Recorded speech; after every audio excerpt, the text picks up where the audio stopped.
I barely noticed it happen. It was a normal day, or at least as normal as any other. Work had been dull, the kind of long, tedious hours that made my brain feel sluggish. The artificial hum of fluorescent lights overhead, the soft clicking of keyboards, and the distant murmur of conversations. It all blended into the usual office haze. My head had been aching for the past hour, a dull pressing weight behind my eyes, and I knew I needed a break. When I stood up from my desk, I barely registered my own movements. My feet carried me down the hall toward the break room, my mind still half occupied with the unfinished spreadsheet that waited on my monitor. Maybe a drink of water would help. Maybe I just needed a moment away from the screen. But when I turned the corner, everything changed. The moment was so seamless, so fluid, that I didn't even realize what was wrong at first. My brain tried to keep moving forward as if nothing had happened, but my body knew better. Something inside me stalled. Like a subconscious part of my mind had caught up a split second before the rest of me. I stopped walking. The hallway ahead was unfamiliar. The walls were yellow, faded and peeling, as if they had been left untouched for decades. The carpet underfoot was a washed-out brown, the fibers damp against the soles of my shoes. I stood there for a long second, frozen in place, trying to rationalize what I was seeing. This wasn't my office. Where were the cubicles, the windows, the framed safety posters on the walls? I glanced behind me, expecting to see the hallway I had just walked through, the comforting sight of familiar desks and chairs. But it wasn't there. Instead, there was more of the same. Yellowed wallpaper, stained carpet, hallways stretching endlessly in every direction. The air smelled strange, stale and chemical, like old glue and dust left to sit for years. It reminded me of the kind of places that had been abandoned for too long, where time had settled thick in the walls. I reached into my pocket, fingers closing around my phone, my pulse quickening as I unlocked the screen. No signal, no Wi-Fi, no way to call for help. I swallowed against the dry tightness in my throat, telling myself to stay calm. Maybe I had gotten lost. Maybe I had walked through the wrong door or taken a wrong turn without realizing it. I just needed to retrace my steps and find my way back. So I turned and started walking, my footsteps muffled by the damp carpet. The silence pressed in around me, heavier than it should have been. Not the kind of quiet you expect in an empty room, but something deeper, something unnatural. I listened carefully, waiting for the faint hum of an air vent or the distant creak of a building settling. But there was nothing, not even the sound of my own breathing. I walked faster. Hallway after hallway, corner after corner, every turn revealing more of the same, endless repeating corridors that twisted in on themselves. My pulse pounded louder in my ears, my breath quickening as I tried to make sense of it. I turned left, then right, then left again, but no matter which direction I went, it all looked the same. I stopped again, heart hammering. Something wasn't right. I needed a landmark, some way to tell if I was moving forward or just walking in circles. My fingers dug into my pocket, pulling out a pen. Kneeling down, I pressed the tip to the wall and drew a small black X on the peeling wallpaper. The ink bled slightly into the fabric-like texture, but it was clear enough to see. I exhaled. Now, at least, I would know if I had been here before. I turned and kept walking. I counted my steps as I moved, forcing myself to stay calm. 10 steps, 20, a corner. 30 steps, another turn. 50. I walked until my legs started to ache, until the dim yellow light overhead seemed to pulse against my skull. And then I saw it. The mark on the wall. The same X. The ink was still wet. My body locked up, my fingers twitching at my sides. No, that wasn't possible. I hadn't turned around. I had been walking in a straight line. I shouldn't be back here. And yet, here I was. I reached out, pressing my fingertips against the mark, smudging the ink slightly. It was real, solid. But that meant the hallway had shifted around me.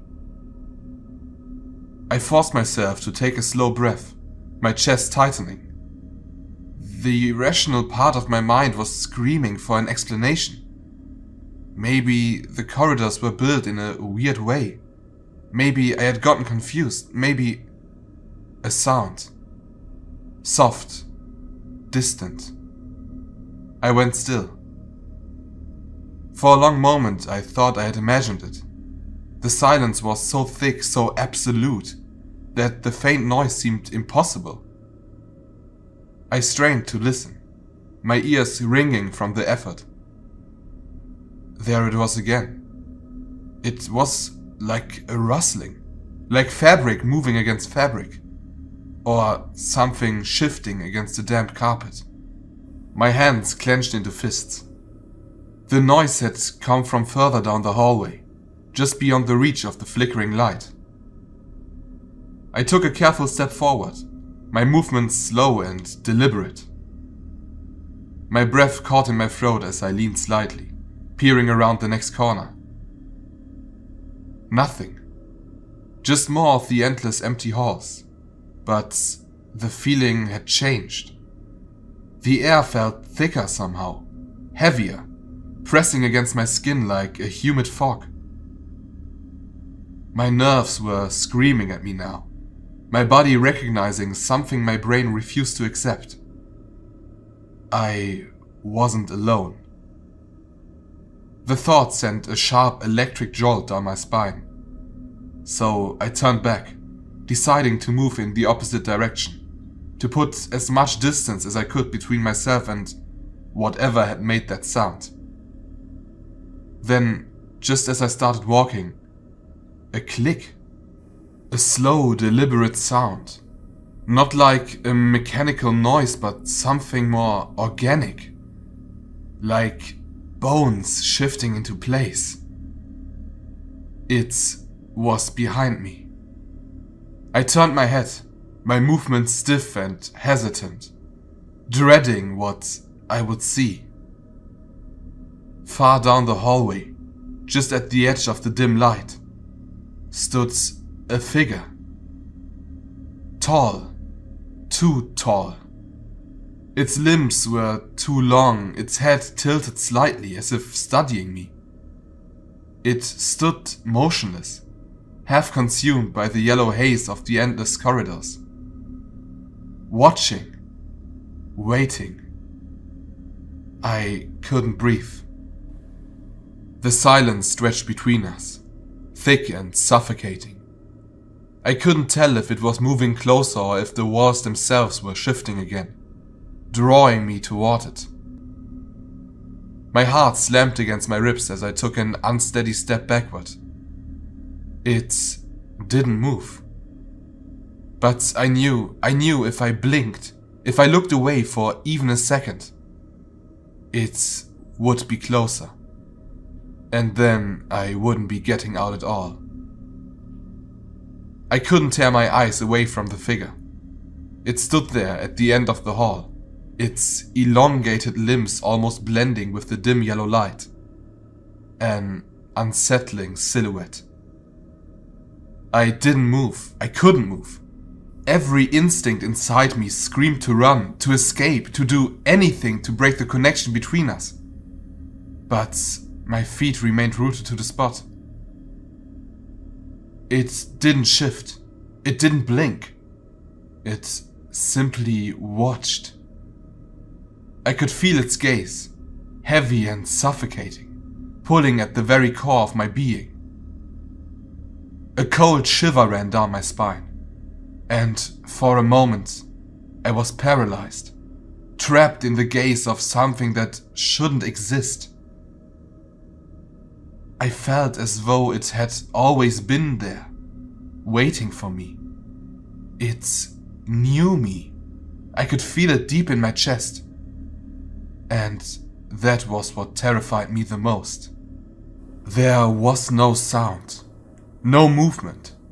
The only thing I could hear was the frantic thrum of my own heartbeat in my ears, drowning out everything else.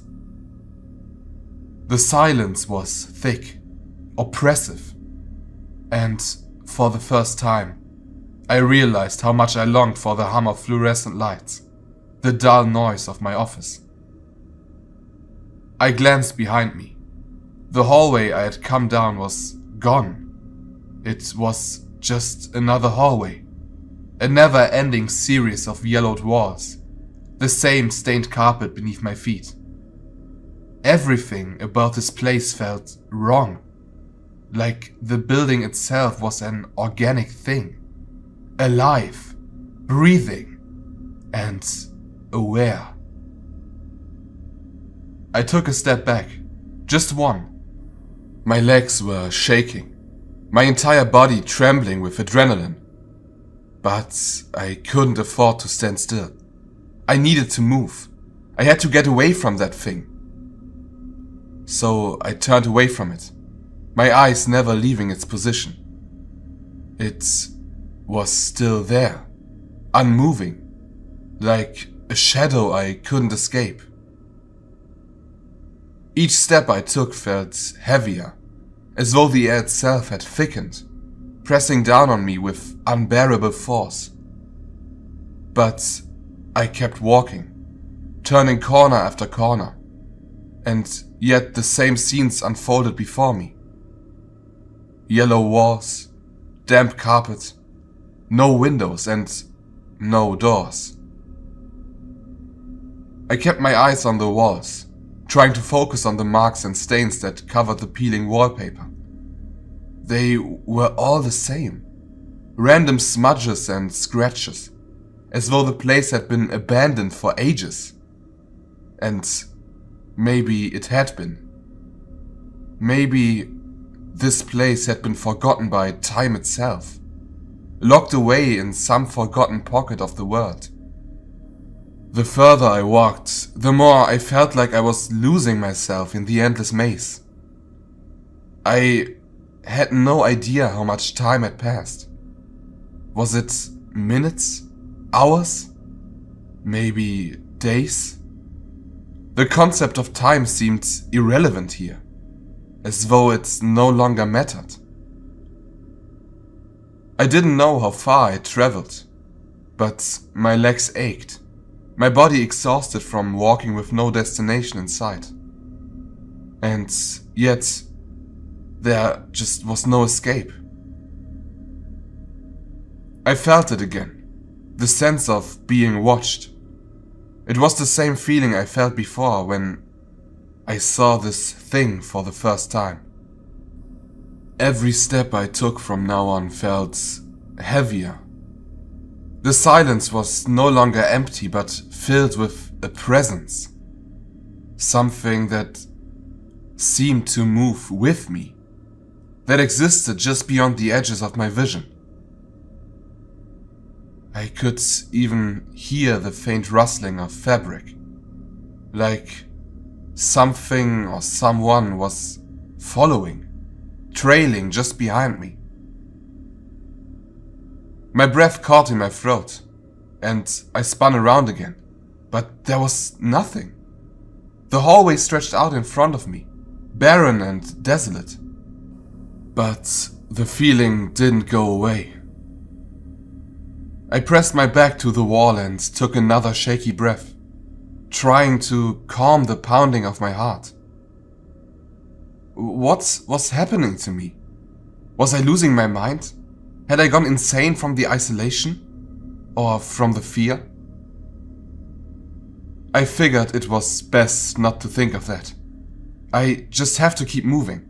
There has to be an exit somewhere.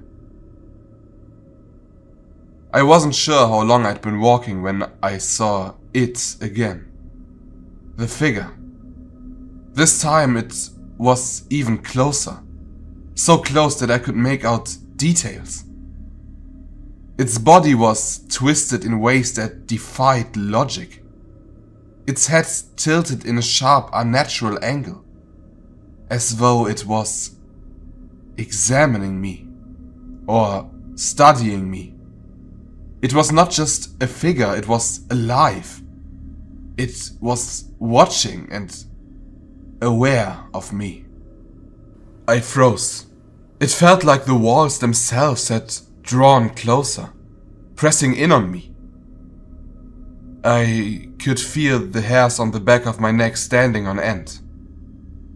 The temperature dropped, and a chill ran down my spine, sharp and sudden, making me shiver involuntarily.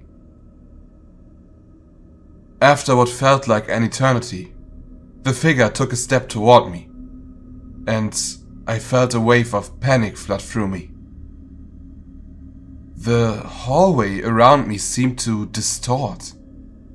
The walls themselves rippled, bending in strange, unnatural ways, like the fabric of reality was being warped.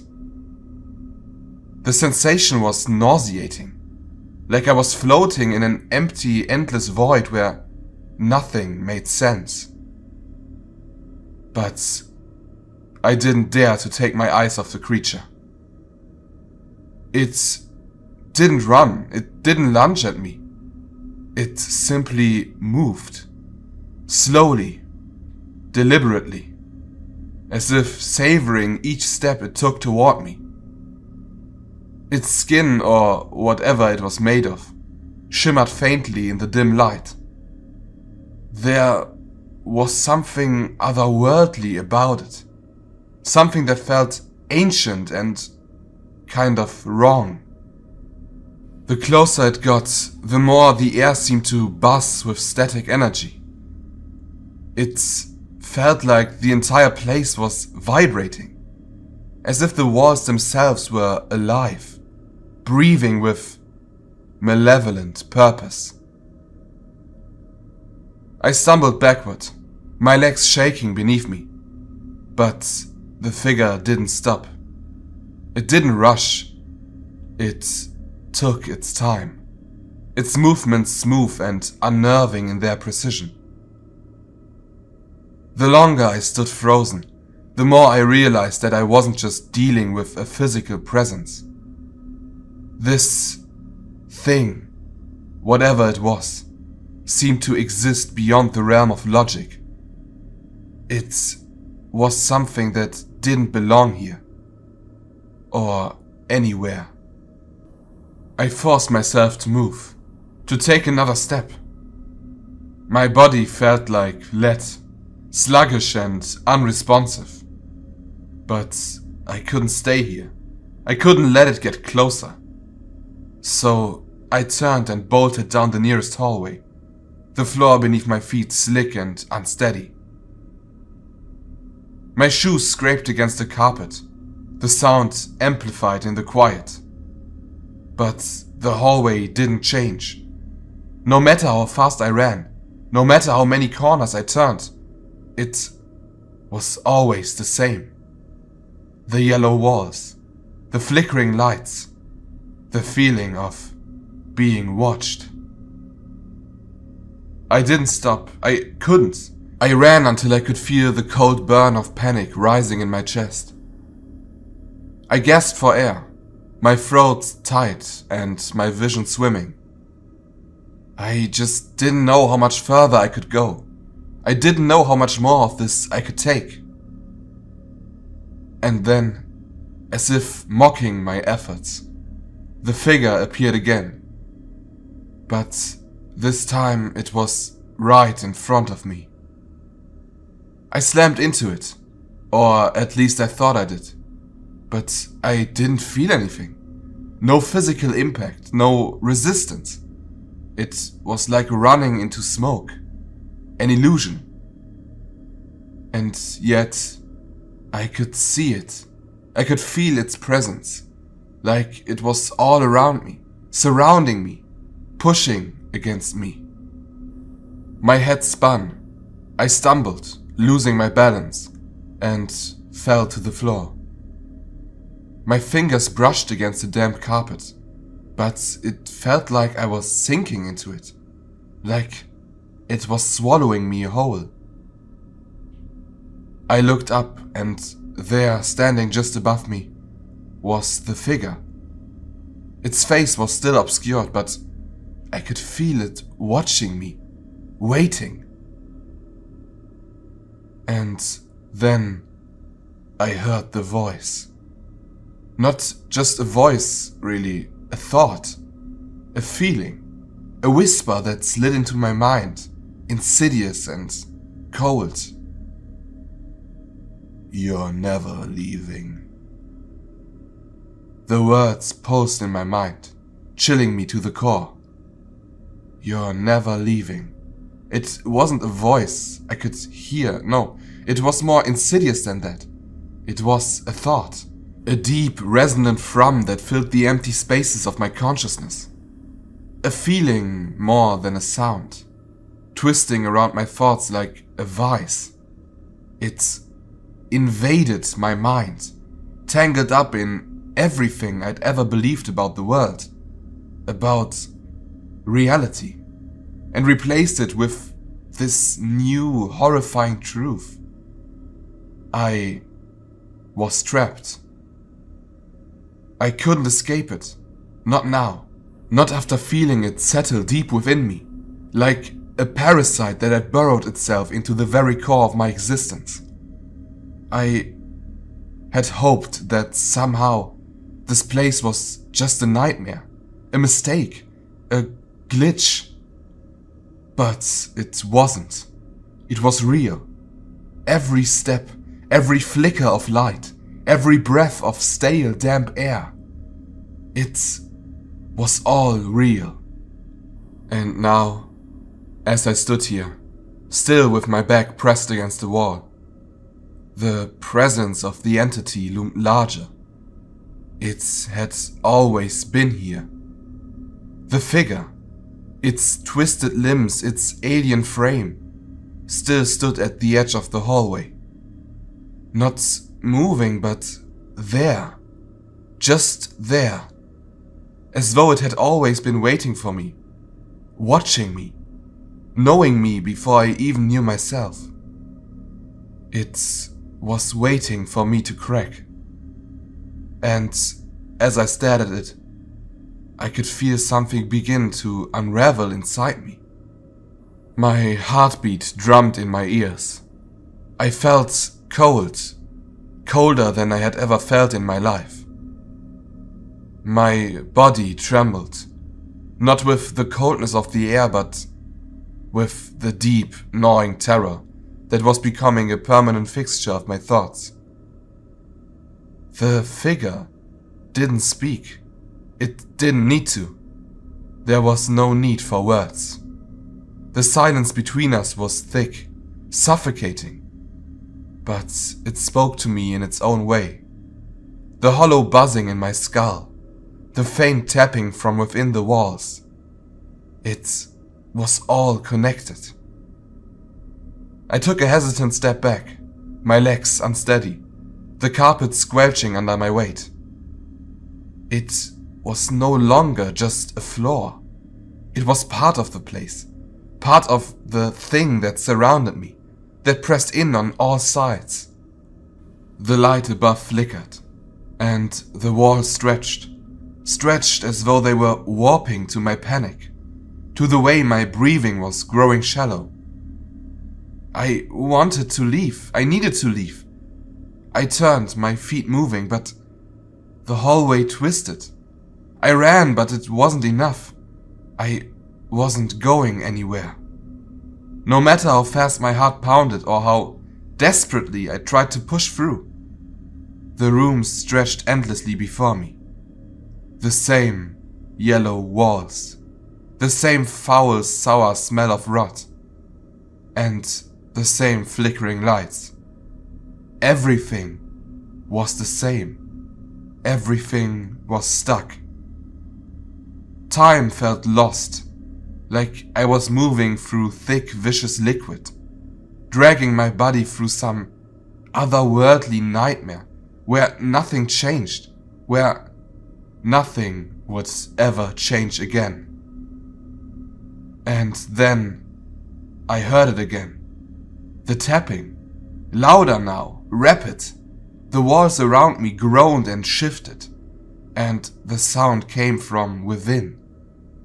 Something was crawling, no, slithering through the walls, like something was pushing against the plaster, desperate to break through.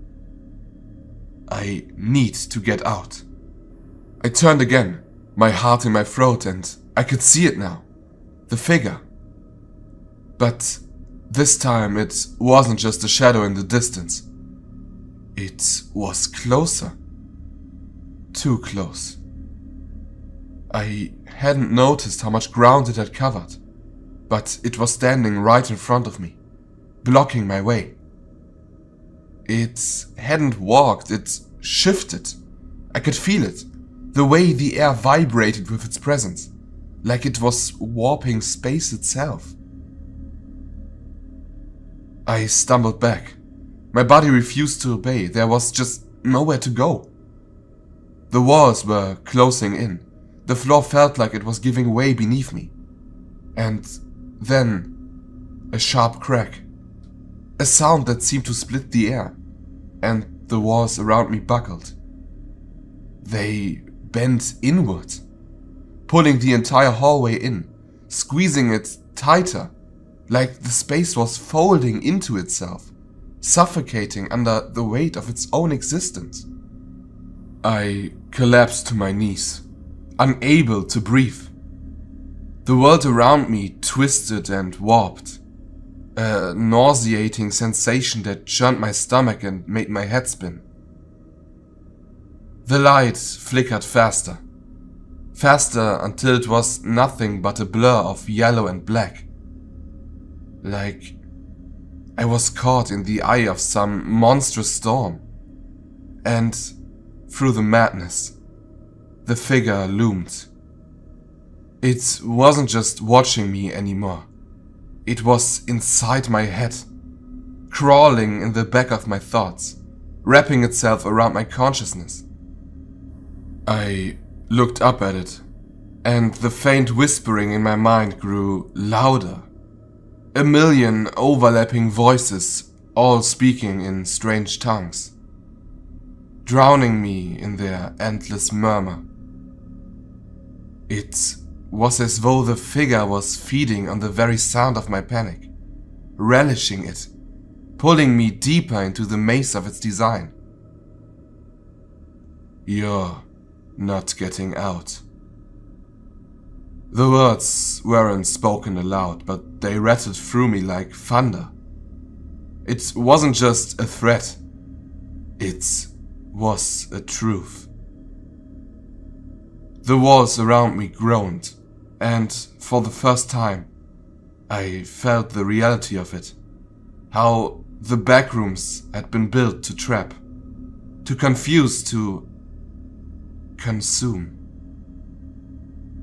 I turned, desperately looking for a way to escape, but there was nothing. The hallway was no longer even a hallway. It was a pit, a cavern, a place with no depth, no end. The walls, once yellow, were now covered in something dark, slick like blood or oil. The air was thick with it. The walls pulsed, alive, breathing in and out like they were part of something vast, something endless, something older than the earth itself. And then As I stumbled forward, I saw something. No, someone moving in the distance. A person? No, it was more like a figure.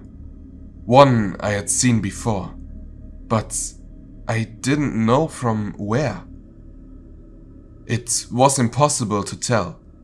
They were hunched over, moving erratically, limbs jerking in a grotesque dance that felt wrong in every sense of the word.